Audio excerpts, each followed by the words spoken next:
And thank you for having me. I love Outlier. I love Ever. I love Ariel and storytelling. So I'm happy and I'm honored to be closing out this fantastic festival. I've loved it. I've learned so much. I have so many notes. I'm glad you're recording it because I want to go back and get all the information that was given. So I'm talking about broadening the niche of your podcast or my podcast to make it so that it's for everyone.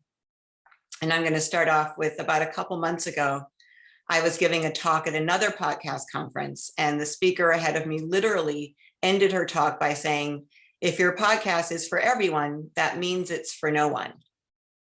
Yikes. Because the tagline for my podcast, The Only One in the Room, is this podcast is for anyone who has ever felt alone in a room full of people, which is to say, this podcast is for everyone. And I don't know if she knew that I was up next and was trying to throw shade, but more likely, I think she was really attempting to impart some wisdom to the audience about how to make their respective podcasts as successful as possible. So you might wonder, if making a podcast for everyone is a surefire recipe for failure, then why did we do it and create a podcast for everyone? And I think to better understand why we decided against making a podcast for a more specific demographic, I have to take you back to where it all started. So about September of 2018, I wrote this viral article for HuffPo. I had just gone to this 3-day retreat up in the Santa Cruz Mountains, which is, about a 45-minute flight for where I live in LA. And there were 600 people there. And for 3 days, I was the only Black person I saw. So I came back and I wrote about my experience. And I had never been published on a large platform. I wasn't even intending to publish it, but someone, urged me to submit it. So I did. And to my surprise and delight, HuffPo picked it up and it went live on Monday. I submitted it on Sunday. And it went live Monday morning and it went viral. And the reason I knew it went viral is because I immediately started getting all these responses from all around the world. People, all different races, ethnicities, religions, creeds, you name it, abilities, disabilities, from all these different countries who are responding to the feeling of being othered. And I thought just Black people would respond to the article, and they did. But there was so much more. There was no average responder. There was no median person who responded. And a lot of the responses were hashtagged the only one in the room, which, became the name of the podcast. So I was taking a podcasting class at this time at the writing pad. And the podcasting class had been suggested to me because I'm a writer. I'm a memoirist. And I had been submitting my my book proposal everywhere. And a couple of the agents who rejected me took time to tell me why. And the reason she gave me was because no one knew who I was. And she said I needed to build a platform. So she suggested storytelling, getting articles published, blogging, and podcasting as something that I might look into. And at that time, I had never listened to a podcast. I didn't know anything about them. So I signed up at the writing pad. They're here in Los Angeles. They're brick and mortar spaces here, but they're also online. And so I signed up and I signed up for this 6-week course taught by this woman named Anna Scott, who then had a podcast called There Goes the Neighborhood on KPRW, which is our local public radio. I don't know if she still does. So if we would meet every week in person with 6 to 8 would-be podcasters. And in fact, that's where I met Ariel Nissenblatt, who has opened this whole world of podcasting for me. So I have to shout her out because I'm so grateful to her. So in the class, we were taught that when you're starting a podcast, it's really easy to think that broader is better because you want your show to appeal to everyone, like a TV show or a movie. If you're looking for box office success, for a film, you don't want you don't want to make a movie that appeals to 0.1% of the population. It's counterintuitive to create content for a small demographic, or at least it was for me. But Anna said, if you don't have an existing audience, which I didn't, then you need to narrow your focus and choose a content niche that you can own. Why? Because if you don't, it'll be really difficult to stand out. Creating a podcast niche, she said, helps you more easily define the concept of your show. And if the easier it is to define, the more likely you are to be able to separate your show from all the other podcasts out there. Speaking of which, and you guys probably all knew this, but I didn't know this. Did you know that 1.3 million podcasts launched during the pandemic and counting? 1.3 million. Other stats which I thought were interesting, this is according to Nielsen data, non-white adults like me represent about 33% of the US population, but yet they make up 41% of total podcast listeners monthly. That's cool, right? And then not unexpectedly, religion and spirituality as a category, education as a category, and society and culture are continually jockeying for the dubious distinction of being the most packed categories. Society and culture, which appears to be bursting at the seams always, is incidentally where you'll find our podcasts. So back to my class, it seemed like I came up with what I thought was a great idea. And that great idea was to create a podcast where I would interview different Black women about their only one in the room experiences. And honestly, I came out of that class feeling pretty good about my choice. But then someone pitched themselves to me as a guest, someone that wasn't Black or female, but nevertheless had an incredible only one in the room story. And they pitched me even before I was completely sure that I was doing this for real. And it brought me back to the feeling that I was overwhelmed with when all those folks responded to my article a few weeks earlier.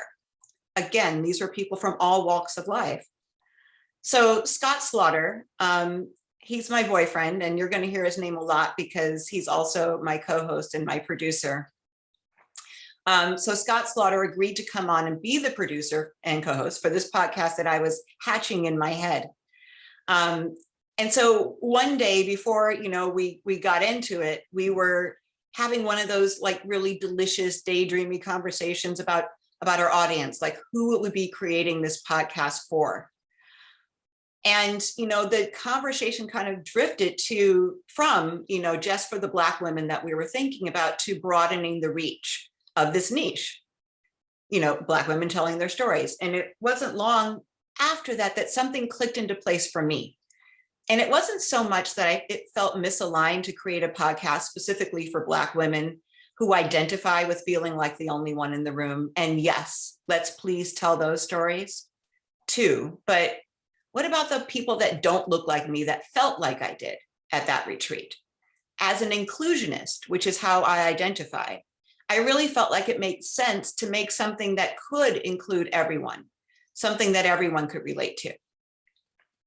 But then I thought, remember what Anna said about narrowing your focus to get the most bang for your buck. And what's the point of creating a podcast for everyone if the subject matter is so broad that we get lost in a sea of podcasts? Who's going to hear it? And like that speaker who spoke before me at the conference I talked about earlier said, what if in trying to please everyone, we end up pleasing no one? What if we can't stand out amongst the podcasts in our genre? But Scott and I still felt like we were onto something. And even though it might sound contradictory, we really did want to make a podcast for a specific audience. We just wanted that specific audience to be everyone. But we wanted to create something based on the feedback that I got from the article, rather than just the story of my very singular solo experience at that retreat. But we weren't sure that we should. And even as I was picking out the intro music and he was designing our logo, we were still wrestling with that eternal podcasting question, to niche or not to niche. Well, I'll save you the suspense. We didn't niche. And while we didn't niche, we decided to choose a lens. Our podcast looks at the world through the lens of the very common experience of feeling like the only one in the room.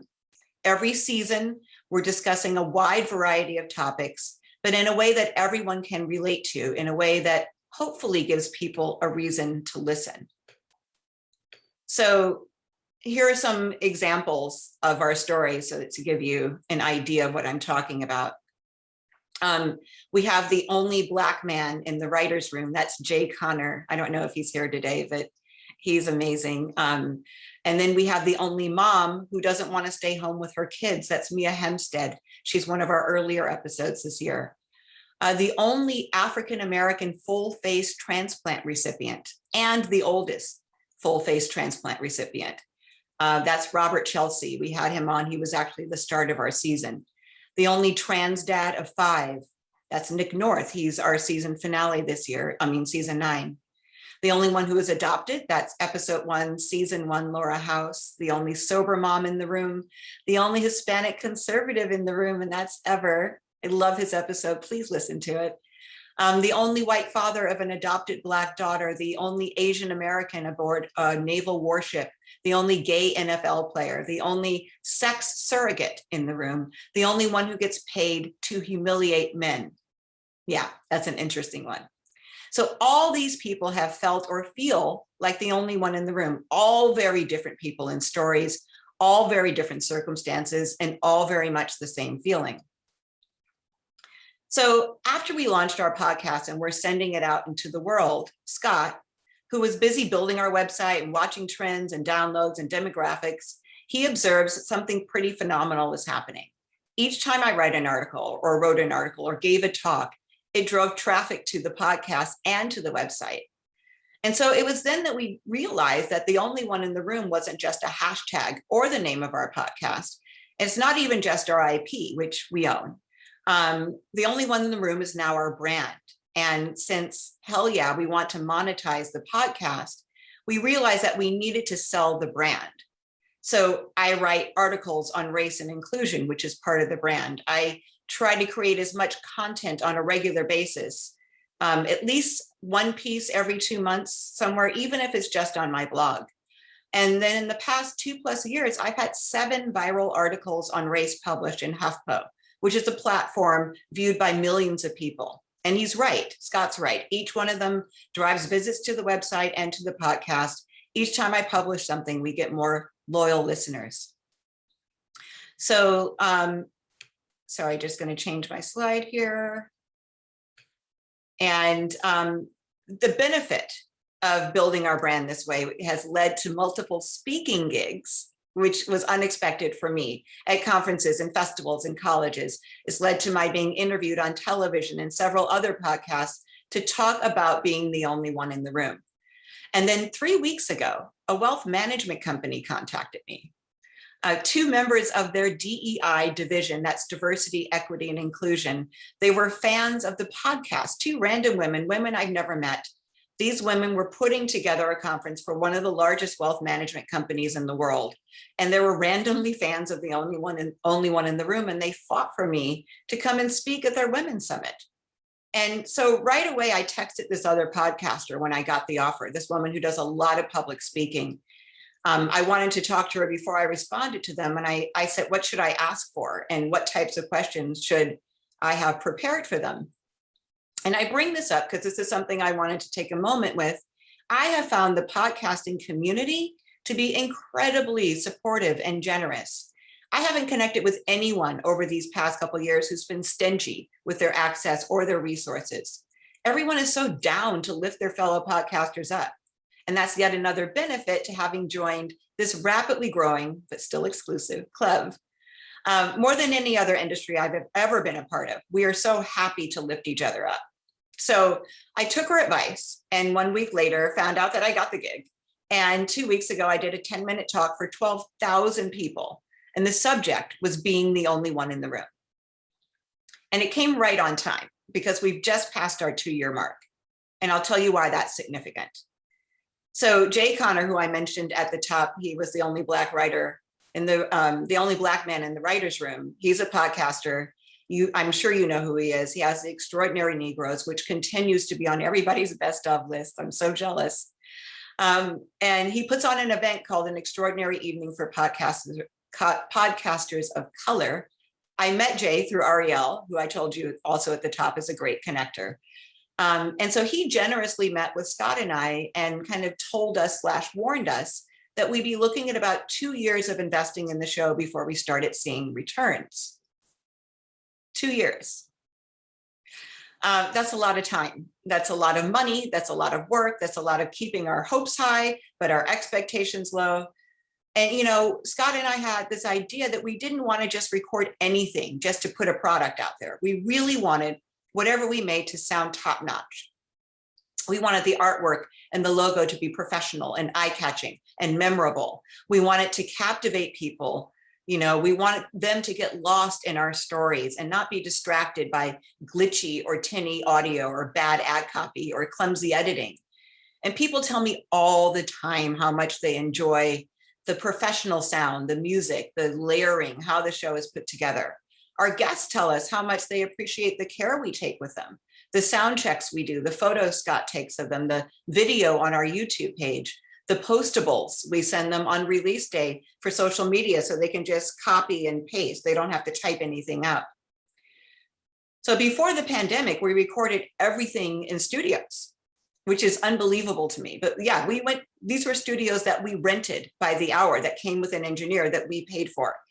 It was really costly and our coffers were getting pretty low, but we were like, Jay said 2 years, so we're gonna really try 2 years. And we saw it as betting on ourselves, making the investment into having the most quality podcast we could have and then see what it does. But then in March last year, when everything shut down, so that the studios we were renting, and we really thought the podcast would too. But then Scott turned his office into a studio, complete with, and I know he's listening, so forgive me if I mess this up, but an Apollo interface, Shure microphones, he soundproofed the whole thing. And now, because now we have the freedom to record from home, and that's after Scott taught himself how to engineer our sessions. In addition to our Tuesday episode, we have another episode. We have 2 more episodes actually. So we started off with 1 anchor episode and an addendum episode. And now we have 2 more episodes per week. One of them is called On My Nightstand, where I don't interview anyone. I just read from something that I love for 5 to 7 minutes. And so from April of 2019 to December 2020, we had a total of 100,000 downloads. And then in the first month of 2021, in January, we had over 100,000 that first month. So the more episodes that we're releasing, we're getting so many more downloads, and it's given us a huge jump. So coming out of the pandemic, we're doing more episodes than ever. We've just passed the 1 million download mark. And for this, I really just want to take a minute to make sure that I give credit where credit is due, because it's taken a team. It's not just Scott and I, but Scott, you know, he does the producing, the engineering, the marketing, the music, the website, the merchandise, the branding, the logos, the YouTube, and the photos. Christina Barcy is a Von House production, and we call her Barcy. She handles all things post-production for us. And I mean all things, the editing, the quality checks, the loading on all the platforms, the ad locators, the show notes, giving us feedback, and so much more.